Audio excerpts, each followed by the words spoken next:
오늘 말씀 제목은 연락 없이 찾아와도 당황하지 않는다. 네, 라는 제목으로 여러분들과 함께 좀 나누게 됐어요. 아, 여러분, 우리가 계획했었던 일들이 우리에게 펼쳐지면 우리는 준비가 되어 있기 때문에 당황하지 않을 것입니다. 거기에 아주 잘 대처할 수 있을 거예요. 그러나 우리 인생이 그렇게 예고대로 내가 예상한 대로만 진행되지는 않는다는 것입니다. 그렇죠? 어, 뭐 오늘 이런 해프닝들도 있었지만 저에게 있어서 대박 사건이 하나 있었습니다. 그 사건은 뭐냐면 제가 예전 교회 어린이 사역을 담당할 때 우리 마을장님들과 한 달에 한 번씩 회의를 하는데 한 3개월에서 4개월에 한 번은 야외로 나가서 회의를 했습니다. 그러니까 회의록을 미리 챙겨서 가지고 가야 되는 거예요. 그런데 주일날에 분당에서 예배를 마치고 마을장님들 열 몇 분과 함께 봉고차 2대로 교역자들과 서해를 가게 됐어요. 와, 얼마나 막히던지요. 한 3-4시간 걸린 것 같습니다. 그렇게 먼 곳이 아닌데 그렇게 해서 도착해서 대하를 먹었습니다. 맛있잖아요. 근데 먹고 있는데 갑자기 제 머릿속에서 아차, 회의록. 제가 회의록 담당이었거든요. 회의록 챙겨놓고 책상 위에 올려놨는데 왠지 내가 노트북 가방에 안 넣은 것 같은 거예요. 먹다가 노트북 가방을 열어보았더니 아니나 다를까 회의록이 없는 것입니다. 이야, 큰일 났다. 그때는 이제 거의 막내격이었거든요. 그래서 이제 맛있게 드시고 목사님이 자, 그럼 우리 마을장님들 같이 회의합시다. 자, 회의록 하는데 제가 얼굴을 이제 들 수가 없더라고요. 그래서 한마디만 말씀드렸습니다. 죄송합니다. 얼마나 유명하던지요. 막 우리 마을장님들 아이 괜찮다고 우리 전도사님 센스 짱이라고. 예. 우리 바람 쐬고 들어가게 됐다고. 예. 교회 들어가기 싫더라고요. 와, 그 멘붕이 그때부터 메모하는 습관이 생겼습니다.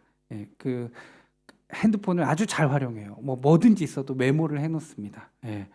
그런데요, 그럼에도 불구하고 연락 없이 찾아오는 당황되는 일 앞에는 속수무책이죠. 여러분들 혹시 그런 일 있으세요? 한번 제가 여쭤볼게요. 여러분들 아주 허무했었던 적이 있어요? 와, 이거 진짜 허무하다. 내가 얼마나 공들였는데, 내가 얼마나 열심히 준비했는데 이게 어떻게 이런 일이 일어나지? 야, 이거 너무 허무한데? 막 공허함. 여러분 그거 찾아온 적 있습니까? 여러분 이거 되게 힘듭니다. 그쵸? 뭐 내가 실수를 해서 그런 거면 어쩔 수 없지만 내가 정말 공을 들였고 내 계획과 노력과 상관없이 일어나는 예고도 없이 찾아오는 그런 일들은 참 허무하게 만든다는 것이죠. 근데 여러분 이런 허무했던 일들이 여러분 그때 한 번에 끝나는 것이 아니라 우리 인생 가운데서는 어김없이 찾아올 것이라는 것입니다. 여러분들이 아무리 잘 준비하고 그런 일들을 대처하고 잘 준비가 돼 있는 것 같지만 참 허무한 일들은 생길 거라는 거예요. 내 노력과 상관없이. 여러분, 그러면 여러분 그 허무한 일들이 생길 때 어떻게 우리가 잠자코 있을 수 있겠습니까? 아닙니다. 우리는 그 가운데서도 하나님께서 주시는 레슨을 기억할 수 있어야 하는 것입니다. 자, 오늘 저는 이런 질문을 던져보고 싶어요. 어김없이 반복될 허무함 앞에서 하나님이 주시는 레슨은 무엇일까요? 어김없이 반복되는 허무함 앞에서 하나님이 주시는 레슨은 무엇일까요? 첫 번째는요, 나의 계획의 한계를 인정해야 한다는 것입니다. 우리 한번 같이 따라 읽어볼까요? 시작. 나의 계획의 한계를 인정해야 합니다. 자, 우리 말씀 11절과 12절 전반부까지만 한번 읽어볼게요. 자, 11절과 12절 우리 한 목소리로 읽죠. 시작. 해 아래서 보니 빠른 경주자들이라고 선착하는 것이 아니며 용사들이라고 전쟁에 승리하는 것이 아니며 지혜자들이라고 음식물을 얻는 것도 아니며 명철자들이라고 재물을 얻는 것도 아니며 지식인들이라고 은총을 입는 것이 아니니 이는 시기와 기회는 그들 모두에게 임함이니라. 분명히 사람은 자기의 시기도 알지 못하나니. 여기까지 읽을게요. 분명히 사람은 자기의 시기도 알지 못하나니. 여러분, 지혜의 달인이죠. 지혜의 명장, 이전부터 후대까지 지혜하면 떠올릴 수밖에 없는 인물, 우리는 솔로몬의 전도서를 보고 있습니다. 솔로몬은 오늘 이렇게 고백합니다. 11절에서요. 한마디로 말해서 뛰어난 능력과 조건을 가진 사람이라고 해서 반드시 승리한다는 보장은 없다는 것입니다. 부족하고 실력이 떨어진다고 해서 반드시 실패자가 된다거나 뒤로 처지는 법은 아니라는 것을 말해주고 있는 것입니다. 모든 것에는 때가 있고 또한 예상치 못한 행운이나 불운의 변수로 작용하기에 누구도 승리를 장담할 수 없고 누구도 실패를 확신할 수 없다는 것입니다. 인생 그거 모른다는 거예요. 내가 아무리 잘나고 아는 것 같아도 교과서대로 살았어도 인생이 그렇게 꼭 되지만은 않는다는 겁니다. 여러분, 이러한 원리가 잘 적용되는 곳이 있다면 스포츠라고 할 수 있을 것 같아요. 스포츠. 여러분, 제가 신방하다 놀랐어요. 제가 주중에 좀 신방을 했는데 신방하다가 어느 청년이 제 군대 생활 때 태어난 청년이 있더라고요. 예. 그래서 2002년 월드컵을 잘 모르더라고요. 예. 근데 여러분, 2002년 월드컵 때 우리나라 대한민국과 일본이 공동 개최를 했었습니다. 근데 제가 왜 2002년 한일 월드컵을 말씀드리냐면 이때 이변이 많이 일어났었어요. 여러분, 대한민국이 무려 월드컵 축구에서 4강에 오르는 신화를 이루었습니다. 여러분, 당시 월드컵이 개최가 되고 나서도 한국이 4강에 진출할 것이라는 것을 예상하는 사람은 그 누구도 없었습니다. 축구 전문가들도 어느 나라도 외신도 우리나라도 4강 진출을 점하지 않았어요. 왜냐하면 강대국들이 슈퍼스타들이 즐비한 축구 대표팀들이 너무 많았어요. 그 당시에도 영국, 네덜란드, 프랑스, 브라질, 아르헨티나, 스페인 너무 많았거든요. 이탈리아. 근데 우리나라들이 그 나라들을 다 꺾기 시작하는 것입니다. 공은 동그랗죠. 예. 경기는 해봐야 하는 것입니다. 그런 기적들이 일어난 것입니다. 여러분, 누가 예상할 수 있었겠습니까? 여러분, 스포츠나 세상의 여러 놀라운 결과들의 이를 통해서 우리가 알 수 있는 것이 무엇입니까? 이 세상에 있는 모든 성공과 승리, 부귀와 번영을 성취할 수 있는 절대 원칙은 없다. 누구라도 자신 있게 무언가를 장담할 수 없다는 것입니다. 열심히 노력하고 수고하며 산다 해도 모두가 성공한다거나 모두가 승리하는 것은 아니라는 것입니다. 이 부분 동의되세요? 네. 자, 이제 우리 한번 현실을 보자고요. 자, 우리가 사는 현실이 그래요. 우리는 인생을 설계할 때가 있습니다. 어렸을 때는 부모님들이 그 인생을 설계해 주기도 합니다. 이렇게 해야 좋은 고등학교를 갈 수 있고 이렇게 해서 인서울, 일본에서는 인도쿄일까요? 네. 인도쿄를 가야 너가 그래도 좀 좋은 직장에서 취업할 수 있을 것이고, 자, 고등학교 때는 성적이 몇 등급까지는 어떻게든 최소 나와야 돼. 네. 계속해서 인생을 설계하는 것입니다. 그렇게 해야 내가 내 삶이 어디까지 갔을 때 행복하고 결국 해피엔딩으로 끝나는 것이 아닐까. 우리는 계속해서 설계하는 것입니다. 학창시절 때 공부 잘해서 성적이 1등급으로 나왔다면 좋은 대학에 들어갈 수 있겠죠. 인생은 해피엔딩으로 돼야 당연한 것입니다. 그런데 우리는 그렇게 들었고 배웠죠. 서울에 있는 좋은 대학교 갔으면 행복해야 하는 것입니다. 그렇게 해서 미국에 있는 아이비리그로 간다면 더 행복해야 되는 것입니다. 근데 대학교에 진학을 했는데 그 학교가 좀 서울이 아니고 인근 지역이라 한들, 아니 저 지방이라 한들 그게 중요한 게 아니라는 것을 우리는 살아가면서 알 수 있게 됩니다. 대학을 오히려 가지 않았음에도 성공한 사람들이 있고 많은 사람들의 선망의 대상이 되는 것도 우리는 어렵지 않게 볼 수 있는 것입니다. 분명 교과서대로 배웠을 때는 훌륭한 사람은 좋은 학교, 좋은 공부해서 좋은 성적으로 인서울에 있어야 되는 거라고 배웠는데 유학을 가야 되는 거라 생각했는데 꼭 인생이 그렇지만은 않다는 것입니다. 그렇지 않고도 아름다운 영향을 끼치는 사람이 얼마나 많습니까? 여러분, 인생은 객관화된 데이터로 매뉴얼처럼 진행되는 게 아니라는 것입니다. 인생은 어떤 시기와 기회가 모두에게 주어진다고 그 솔로몬은 이야기하고 있습니다. 내가 계획한 대로 되는 것 같지만 결국은 하나님의 타이밍에서 하나님의 주권, 하나님의 계획대로 진행이 된다는 것, 이게 현실이라는 것을 솔로몬은 이야기하고 있는 것입니다. 여러분, 이 부분에 다 동의할 수밖에 없죠. 이미 솔로몬은 다 경험해보고 세상의 후에서 그것을 이야기하고 있는 것입니다. 여러분, 우리는 이 현실을 직시해야 합니다. 내가 계획하는 것이 무조건 옳다고 해도 그 계획이 분명히 맞아떨어지는 것만은 아니다. 여러분, 그래서 계획하고 열심히 살아가는 게 잘못됐다라는 이 극단적인 이야기를 하는 것이 아닙니다. 꼭 내 설계와 내 인생 계획, 내 플랜이 꼭 성공과 행복과 비례하는 것은 아니라는 것입니다. 여러분, 우리 계획에는 한계가 있다는 것을 직시할 수 있어야 합니다. 자, 우리 한번 1절 같이 읽어볼게요. 1절이요. 자, 시작.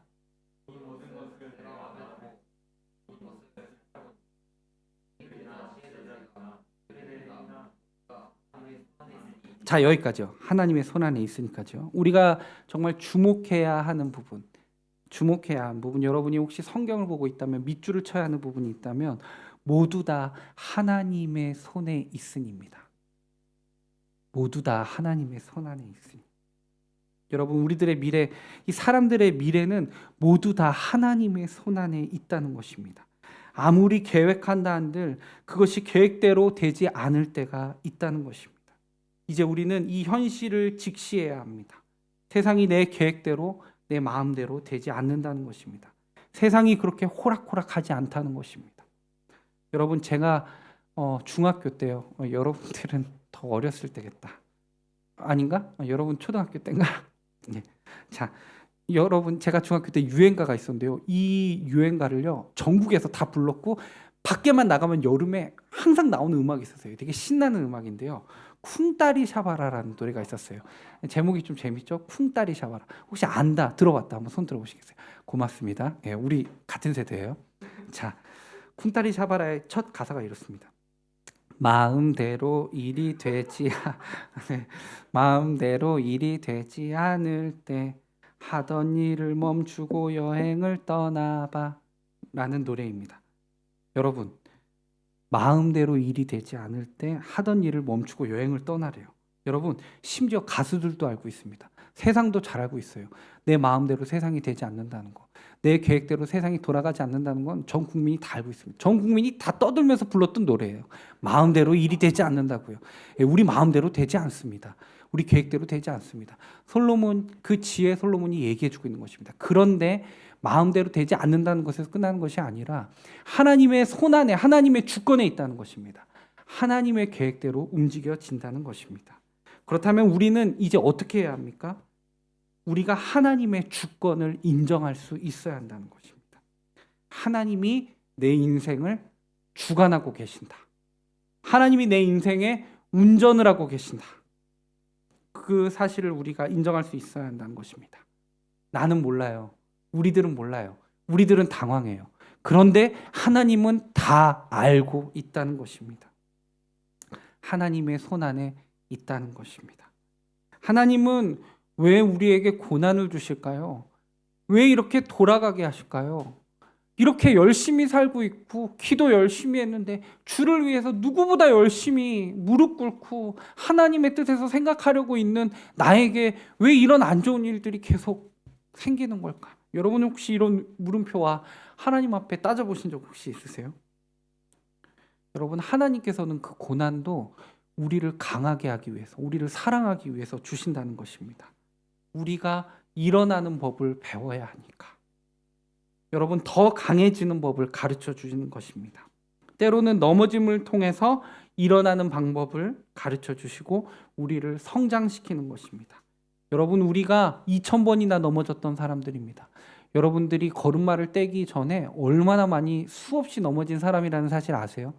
여러분은 그렇게 많이 넘어졌기 때문에 넘어져도 일어나는 게 어렵지 않습니다. 자고 일어나면 그냥 자리에서 일어나는 거, 벌떡 일어날 수 있는 거.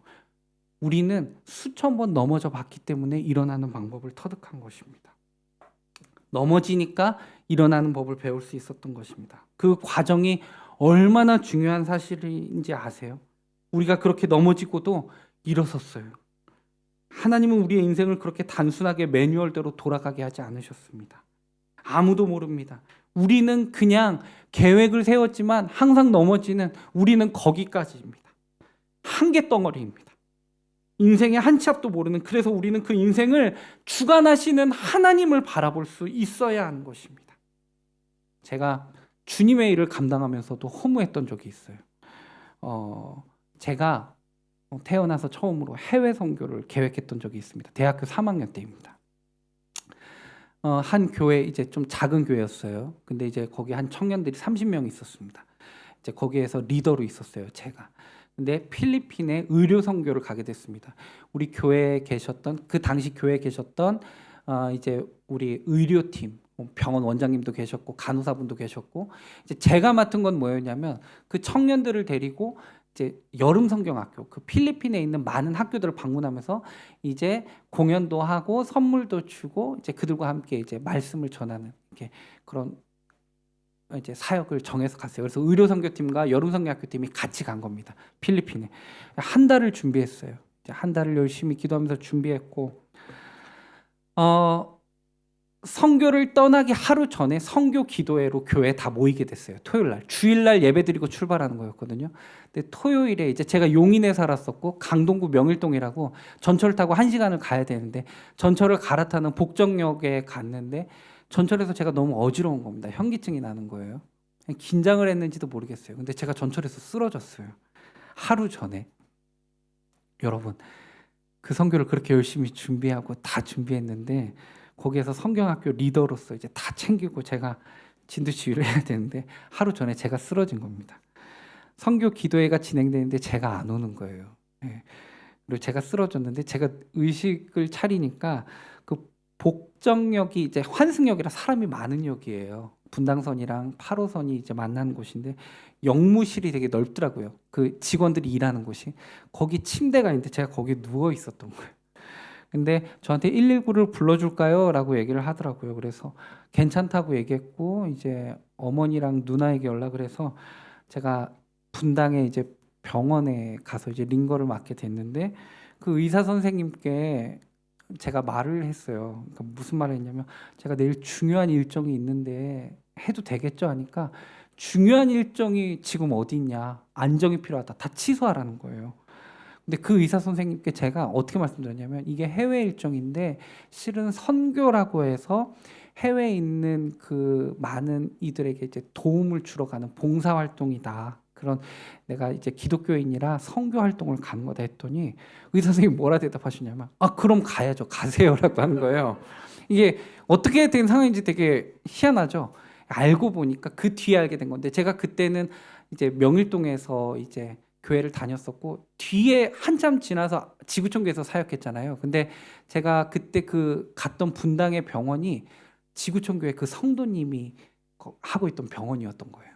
그러니까 제가 선교 간다는 말을 듣고 그러면 가시라고 괜찮을 것 같다고 얘기를 하시더라고요. 근데 집에 왔는데도 너무 어지럽고 힘이 없어서 눈물이 나더라고요. 나 어떡하지? 하나님은 이렇게 열심히 하는 자를 이렇게 넘어뜨리시나 했거든요. 그렇게 하고 잠을 잤는데 새벽에 일찍 일어났는데 몸이 너무 가벼워요. 그래서 제가 짐을 쌌습니다. 짐을 싸고 저희 어머니가 놀라신 거예요. 뭐 하는 거냐 그래서 나 갈 수 있을 것 같다. 몸이 너무 가볍다. 그랬더니 어머니가 이미 교회에서 알고 있고 너를 위해서 엄청 기도했다. 그러니 안 가도 된다. 부담 갖지 않아도 된다. 이렇게 말씀을 하시더라고요. 근데 몸이 너무 가벼웠고요. 제가 그 주일에 교회를 가니까 교인들이 다 놀랐어요. 유진 청년이 교회에 왔다고. 근데 이제 선교 간다고 짐까지 다 챙겨와가지고 제가 선교를 떠났어요. 근데 7박 8일 동안 너무 건강하게 사역을 잘 감당했어요. 근데 제가 선교 가서 들은 얘기예요. 그 선교 기도의 날 제가 쓰러졌다는 소식을 저희 부모님께 접해 듣고 교회에서 제 이름을 듣고 엄청 기도했대요. 뜨겁게. 그 성령님께서 일하셨더라고요. 저는 왜 하나님께 이렇게 돌아가게 하세요, 넘어지게 하세요 따졌는데 하나님은 그렇게 일을 하시더라고요. 저를 더 강하게 만드시더라고요. 더 감사와 감격 속에서 그 첫 선교 사역을 감당하게 하시더라고요. 여러분, 때로는 황당하고 넘어질 수 있습니다. 내 계획대로 되진 않아요. 근데 그게 다 하나님의 손안에 있다는 것입니다. 하나님은 다 계획하고 계세요. 여러분, 허무함이 찾아올 때, 내 계획과 내 지금까지 열심히 다 뭐였나라는 생각이 들 때 이거 기억하세요. 내가 한 거는 여기까지였다는 거. 그러나 하나님은 기억하고 계신다는 거. 하나님은 나를 통해서 어떤 일을 하실지 무한한 계획과 소망이 있다는 것을 바라보고 나아가시기 바랍니다. 그게 주님의 섭리와 계획인 줄 믿고 나아가시기 바라요. 자, 첫 번째는 뭐였냐면 허무함이 찾아올 때 나의 계획의 한계를 인정할 수 있어야 한다. 자, 두 번째는요. 이제 나의 미래를 준비할 수 있어야 한다는 것입니다. 나의 미래를 준비할 수 있어야 돼요. 자, 12절 한번 읽어볼게요. 12절이요. 시작. 자기의 시기도 알지 못하나니 물고기들이 재난이 그물에 걸리고 새들이 올무에 걸림같이 인생들도 재앙의 날이 그들에게 호련히 임하며 거기에 걸리느니라. 아멘. 자, 12절을 보니까요. 여기서 자기의 시기도 알지 못하나니 하고 자기의 시기라고 나오거든요. 여기에서 자기의 시기란 인간이 살아가면서 뜻하지 않게 만나게 되는 큰 재앙을 말하는 것입니다. 궁극적으로 피해갈 수 없는 운명. 그게 뭐예요? 죽음을 얘기하는 겁니다. 자기의 시기도 알지 못한다. 이 말은 뭐냐면 자기가 죽을 날이 언제인지 모른다는 거예요. 여러분, 그렇죠? 자기가 언제 죽을지 아는 사람은 없습니다. 솔로몬은 이러한 인생의 재앙과 죽음에 대해서 말하면서 그것이 물고기가 그물에 걸리는 것처럼 새가 올무에 걸림같이 가짭스럽고 전혀 예측할 수 없을 때에 들이닥친다는 것. 인생의 죽음은 그때 그렇게 들이닥친다는 것을 말하고 있습니다. 제가 그렇지 않았습니까? 일본에 또 하나님께서 보내주셔서 기쁜 마음으로 왔었고 첫 명절을 페이스톡으로 우리 부모님께 명절 인사를 드렸는데 몇 주 뒤에 아버지께서 갑작스럽게 하늘나라로 가셨잖아요. 예고돼 있지 않은 그 이별 가운데 얼마나 당황했는지 몰라요. 근데 받아들여야 돼요. 죽음은 우리가 예측할 수 없어요. 그것도 하나님의 손안에 있어이다입니다. 오늘 이 순간 갑작스럽게 어찌 될지도 모르는 것이 우리 인생이고요. 내일이 아니라 한 치 앞도 모르는 게 우리의 인생입니다. 우리가 언제 죽을지 몰라요. 그래서 불안하고 위태하게 그지없는 것이 바로 우리의 인생입니다. 여기 다 동의되시죠? 우리는 죽음에 있어서 자기의 계획하고 언제 죽을지 알고 준비할 수 있는 사람은 없어요. 이러한 사실이 우리에게 주는 교훈이 무엇입니까? 한마디로 언제 닥칠지 모르는 죽음과 재앙을 그저 두려워하고만 있는 것이 아니라 그것에 대비하여 영적으로 깨어서 준비하는 삶을 살아가야 한다는 것입니다. 미래를 준비할 수 있어야 돼요. 누가 연락 없이 갑자기 찾아온다고 해도 준비가 되어 있는 사람은 당황하지 않습니다. 갑작스럽게 들이닥쳐도 당황하지 않는 것은 준비가 제대로 되어 있기 때문입니다. 여러분, 우리가 준비가 되어 있으면 절대 당황하지 않는다는 거예요. 여러분, 고린도후서 9장 27절에 이런 말씀이 있습니다. 한 번 죽는 것은 사람에게 정해진 것이요 그 후에는 심판이 있으리니. 여러분, 사람은 한 번 다 죽습니다. 누구나 다 죽습니다. 여기에 대해서 부정할 사람은 없을 거예요. 그런데요, 그 후에는 심판이 있다는 것입니다. 그 후에는 또 삶이 있는데 영원한 생명을 얻어서 고통 없이 하나님과 영원히 행복할 것인가, 아니면 영벌을 받을 것인가, 영원한 고통 속에서 영원한 죽음을 맞이할 것인가, 그것은 우리가 준비할 수 있다는 것입니다. 근데 예수님이 구름 타시고 언젠가 우리에게 갑작스럽게 임하셨을 때 그때 결정하기에는 이미 늦는다는 거예요. 돌이킬 수 없다는 거예요. 그때는요, 연락 없이 찾아오실 텐데 그거는 그 누구도 모른다고 그랬거든요. 천사도 몰라요. 우리 아버지만 아시는데 그날 오셨을 때 우리는 늦는다는 것입니다. 연락 없이 찾아올 건데 우린 당황할 수밖에 없어요. 그러나 준비되어 있는 자들은 그날이 찬양하는 날입니다. 오, 할렐루야! 주가 오셨다. 오셨구나. 준비되어 있는 사람은 기쁨과 찬양이 넘쳐날 건데요. 어디서는 곡소리가 들릴 것입니다. 너무 빨리 오신 거 아니냐고. 극과 극이겠죠. 우리는 준비가 되어 있어야 하는 것입니다. 여러분 이해가 되세요? 우리가 언제 죽을지 그 누구도 모르기 때문에 그런 것입니다. 여러분 요즘 의학이 발달해서 임산부들이 출산 예정일이 나와요. 우리 딸아이도 5월 6일이었어요. 5월 6일. 그래서 조금 빨리 나오면 5월 5일 생일이 어린이날이 되겠다. 막 우리 그런 기대도 했거든요. 근데 5월 4일에 태어났어요. 여러분 출산 예정일도요 정확하지 않아요. 예정일이에요. 하물며 죽음은요 그 누구도 예상할 수 없습니다. 그렇죠? 누가 좀 안다고 점을 치고 사주를 봐주면서 그때 조심해야 되고 그때 뭐 삶의 위기가 온다고 막 그렇게 말하는 사람이 있습니다. 점술가들, 역술가들 인생의 사주를 봐주지만 그 사람들도 무단횡단을 할 때는 주의를 살피며 걷습니다. 왜요? 자신이 언제 죽을지 모르기 때문에 그렇습니다. 누구나 위험합니다. 그런 사람들 얘기하잖아요. 물가를 조심하라고. 물가는 당연히 조심해야죠. 그 조심 안 하면 다 죽습니다. 높은 곳을 조심해야 된다. 당연히 조심해야 됩니다. 높은 곳에서 안전할 수 있는 사람은 없습니다. 그런데도 그들도 어떻게 될지 모르기 때문에 자신들도 이야기하는 것 같지만 자신들이 언제 들이닥칠지 모르는 죽음 가운데서는 모두가 다 두려움 가운데 산다는 것입니다. 우리 인간은 그렇게 한계 덩어리예요. 그러나 이 인생이 끝이 아니라 그 끝에는 다시 시작이 있다는 사실을 우리는 기억하고 이제 미래를 준비할 수 있어야 합니다. 여러분, 예수님께서는 우리가 천국으로 갈 수 있는 길을 열어주셨어요. 영원한 생명을 얻을 수 있도록 기회를 주신 것입니다. 하나님이 우리를 너무 사랑하시기 때문에 죄의 문제를 우리가 스스로 해결할 수 없다는 사실을 알고 그의 아들을 죽이면서까지 십자가에 죽이면서까지 우리가 죄의 문제를 해결할 수 있도록 도와주셨습니다. 단 여기에 조건이 있습니다.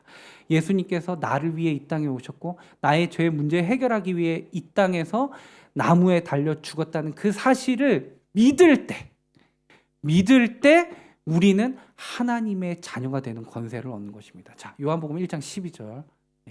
영접하는 자, 받아들이는 자라는 뜻이에요. 곧 그 이름을, 예수 그리스도의 이름을 믿는 자에게는 하나님의 자녀가 되는 권세를 주신대요. 여러분, 예수님이 이 땅에 우리를 위해 오셨고 우리의 죄를 위해 대신 죽으셨다는, 그리고 부활하신 그 사실을 믿는 사람에게는 어떤 권세가 주어졌어요? 하나님의 자녀요. 끝난 거예요.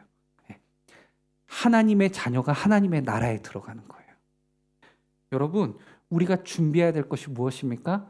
빨리 예수님을 만나야 되는 것입니다. 여러분, 나 만났어요? 그럼 여기서 끝나면 안 돼요. 여러분, 가까이 있는 사람이요. 하나님께서 우리에게 사명을 주셨잖아요. 뭐요? 가서 제자 삼아라. 예루살렘부터 땅끝까지. 예루살렘이 뭐예요? 나의 가장 가까운 곳. 여러분들 가장 가까운 곳이 어디입니까? 여러분들 집, 가족. 여러분 기도하셔야 돼요. 가족의 구원을 위해서 기도하지 않는 사람은 정말 준비가 안 돼 있는 사람이에요. 그리고 또 어디입니까? 여러분 회사, 직장 동료, 우리 학교 다니는 친구들은 동료들, 학생들, 여러분 가까이 있는 사람들에게 복음을 전하셔야 합니다. 빨리 돌아올 수 있도록. 그분들이 예수 그리스도를 믿고 하나님의 자녀가 되어서 영원한 미래를 준비할 수 있도록 우리는 나아갈 수 있어야 하는 것입니다. 이것이 허무함 가운데 하나님께서 우리에게 주시는 교훈입니다. 미래를 준비해야 한다는 것입니다. 여러분, 오늘 우리 이 사실들을 잊지 맙시다. 이제 우리가 미래를 준비해야 합니다. 언제 오실지 모르는 가운데서 오지 마라. 나 요즘 너무 좋은데 주님 좀 천천히 오세요. 저 좀 이성교제하고 결혼하고 뭐 이런 거 말고요. 여러분, 언제 오실지 모르는 그분 앞에 준비가 되어 있는 여러분들이 되시기를 소망합니다. 그분을 나의 구주와 주님으로 믿고 그 은혜에 감사하며 지금 오늘 나에게 오는 시련과 고난이 참 힘들기는 하지만 그래도 나에겐 영원한 소망이 있다라는 그 믿음으로 나아갈 수 있는 우리 청년들, 정말 성숙한 청년들, 하나님이 너무 사랑할 수밖에 없는 우리 동경지구촌교회 청년들이 되기를 주님의 이름으로 간절히 소망합니다. 기도하겠습니다.